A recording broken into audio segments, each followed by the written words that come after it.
I am Michael Marlowe, and on April 1st, Tuesday, 2014, I received a phone call from Stephanie about 10 minutes to 5, saying that a cop had hit Michaela, who's my 5-year-old daughter, on her bicycle.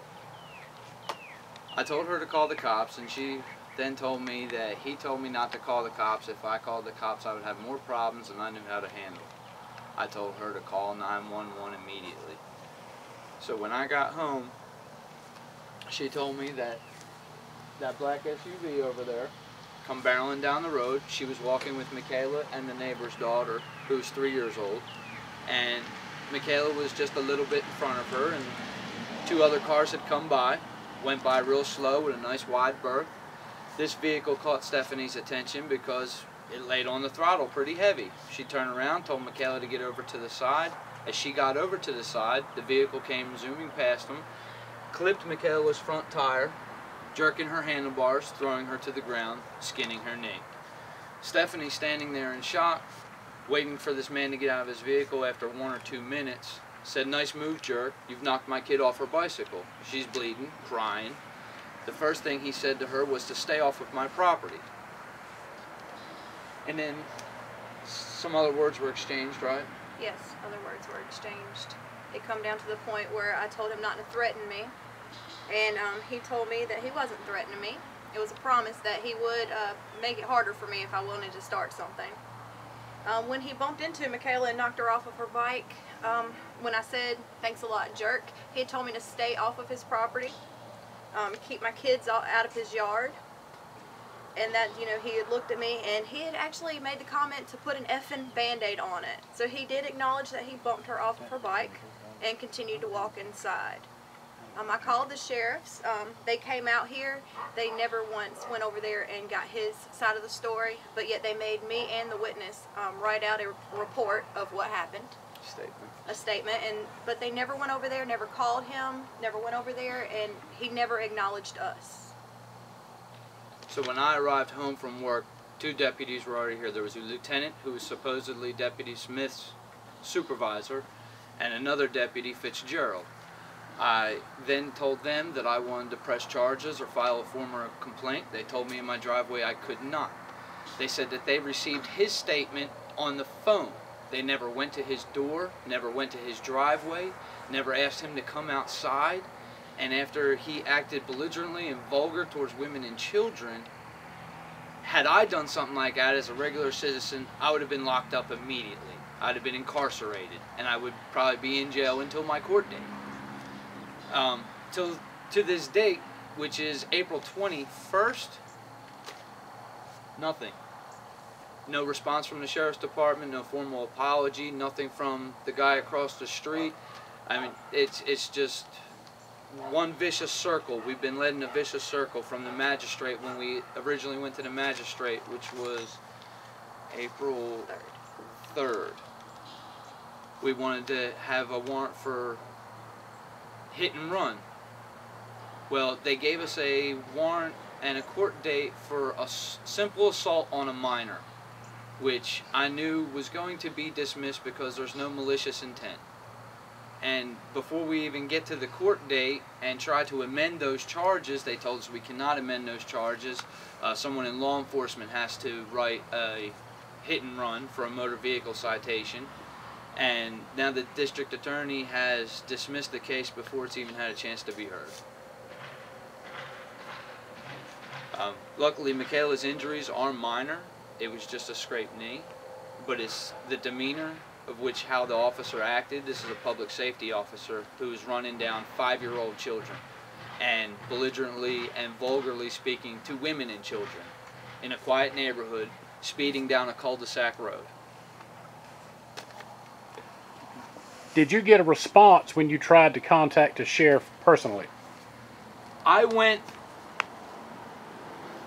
Deputy Fitzgerald told me the night of the incident that a copy of the report would be available to me the next morning, Wednesday morning, after 8:30.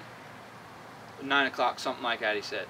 So she was working, I was working. I worked through my lunch that day so I could leave an hour early from work. I arrived at the sheriff's office at 4:25. I went in there to pick up a copy of this report, which I believe they might have well as handed me 2 blank pieces of paper. It has a 6,700 block of Hemlock Court, which is the only block on this road. It has the fact that there was a juvenile. It has the neighbor's name and address, Stephanie's name and address, and where it says others involved, that complete section is entirely blank. Can you see that good on there? So we're talking about here should be the name, of address Steve Smith. of someone that made contact with the bicycle, and there's nothing. Also want to mention this was done with a county vehicle. This is not his private vehicle. He got out of his vehicle wearing his button-down shirt and his badge on his belt. This is the second page of that police report. This is a copy of the letter we received Friday from the DA's office letting us know that the case has been dismissed before it's even heard.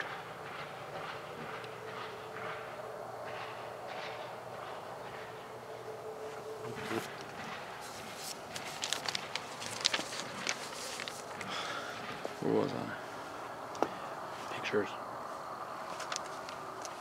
Oh, Do you have any pictures? I do have pictures.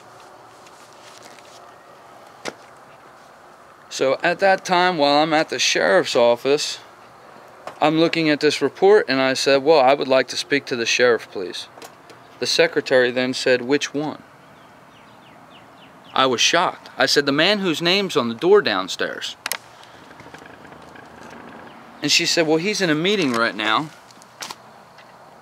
And I said, well, I will gladly wait until he's done if he will agree to see me when he's done his meeting. She said, he makes his own appointments. The best thing I can do for you is take your name and number and have him call you back. He had yet to return my call, and it was several days. Actually, the following Saturday, after the April 1st, the following Saturday, we had an Easter egg hunt at our church. A pancake breakfast with the Easter Bunny. I then said something to my pastor about it. That's her knee.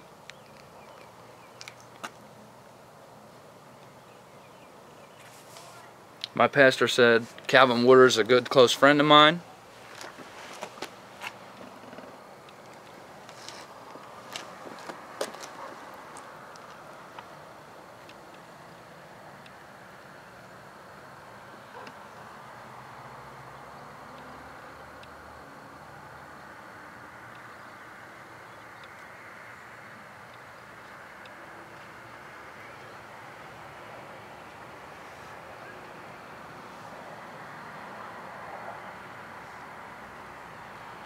I will get in touch with him personally. So I said, okay. It wasn't until the following Monday evening that Calvin Woodard called my girlfriend's phone. He stuttered and stammered on Pastor William Holliday's name, like he did not have any idea who he was. He was trying to find it on a piece of paper or something, like he didn't know who my pastor was, and said that he was calling us because our pastor called him. Not because I'd left a message, because my pastor had got in touch with him. And she had to leave her phone in the car while we went into Target, and that's when Sheriff Woodard called and left a voicemail. And I mean, it's just crazy, the response, the lack of response that we've had. What did Calvin Woodard say on the message? He said that he spoke to Pastor William Holliday. I mean, that's how he sounded when he said it, like he just didn't know who he was. And I told him, you know, that I can't get into the technicalities or whatnot of the case, and the SBI was investigating it, and that's all he could say about it at that time. And now we have left no callback number or anything? No. Did he? He did? Okay, he did leave a he callback did leave a number, but callback we number. were instructed by our attorney that even if he were to call, to refer all phone calls to them. So, fortunately enough, the phone was left in the car. All right, So, well, I have to ask, what would make this all go away? what would make it all go away? He doesn't need to be a public service officer. They work real hard to be detective. I'd like to see them removed from that. What would have kept this from escalating to this point? An apology. Acting like a man. Had I done that when I got out of my vehicle, immediately I'd have picked the little girl up, seen if she was okay, been apologetic to the little girl and the mother. And then I sat by my front door waiting for Dad to get home from work. And when Dad got home from work, I'd have been the first person that Dad saw with another apology. This is what happened. I'm sorry. Please, forgive me. But had I jumped out of my truck and said, get off my yard, go put a flipping Band-Aid on it, don't do this, don't do that, you're going to have more problems than you know how to handle, I'd have been locked up. They would have came to my door. Nobody went to his door. Nobody got his written statement. In the newspaper article, it says he's still on active duty.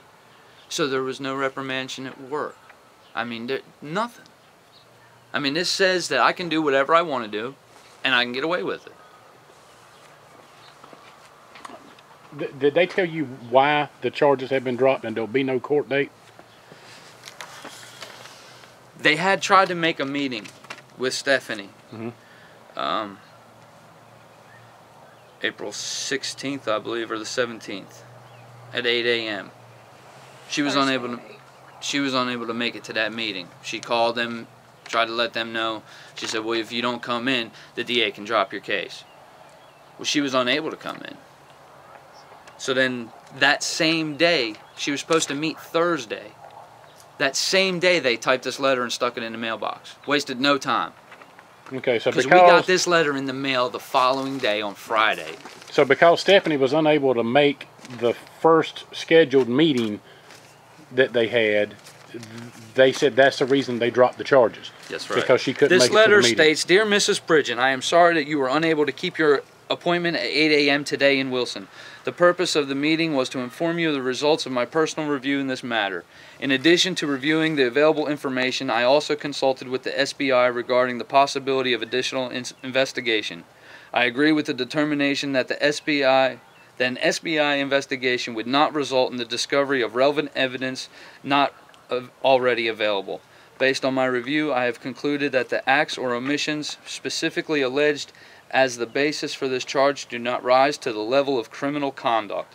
Therefore, my office will not proceed with the prosecution of this matter and the charge will be dismissed. Okay, were either one of you ever contacted by anyone with the SBI? No. No. Okay, and what about the newspaper? No. Nope. We called them. Yeah, and then they didn't want to, then they were late for their appointment. But they did take your story. They did take my story. And they put top line, front page, sheriff seeks probe of claim against deputy. And I was claiming the probe. I was trying to press charges against this man for the way he acted against my child after injuring her. Do you think the paper told the story of what happened correctly? No, I don't, because the day that they took this story, it took them over a week to get it in the paper, and 2 days prior to this paper, which is Friday, April 11th, Wednesday and Thursday, I believe, both days, Calvin Woodard was front page, picture on the paper. But as far as the story of what happened to your daughter, do you think the details of the story are correct? For the most part, they are correct from what we told them. Right. From the information that they got from the sheriff's department, I don't believe to be true. We do have some folks out here that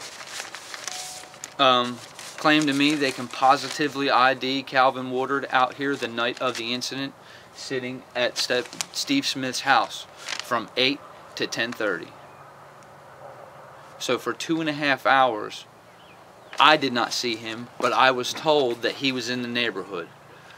I sat with my front door open, my lights on, watching TV until he left. He never came by my house. Nobody ever came by my house. Was it him? I cannot say for sure. That's what I told the newspaper. Did you see a vehicle? I did. It was a Dodge Durango or Ford Explorer. It was a newer one, and it had swooping decals. It wasn't the straight decals on the side and shiny chrome wheels.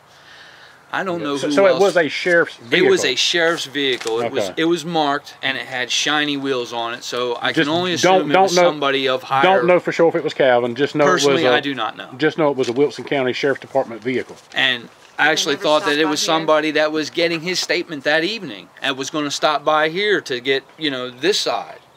But, you know, like I said, to this day, I haven't heard anything from the sheriff's department. I have left my name and number. My pastor got in touch and gave him Stephanie's number. He called Stephanie. I have left personal messages for the sheriff to return my call and has not. Okay. I feel neglected. I feel betrayed. I'm an honest, hardworking, tax-paying citizen, and I felt that this community was safe with a sheriff's deputy in the neighborhood. Well, biggest thing I think, 5-year-old child. A 5-year-old child. Yeah. Was harmed, and no one apologized for it. Harmed by a county vehicle with someone not in uniform, but that's his uniform for a detective. He had his button-down shirt and his badge on his belt. And with that uniform on and that badge, he threatened her. Yes, Yes, he with did. vulgarity and profanity. Okay, good enough.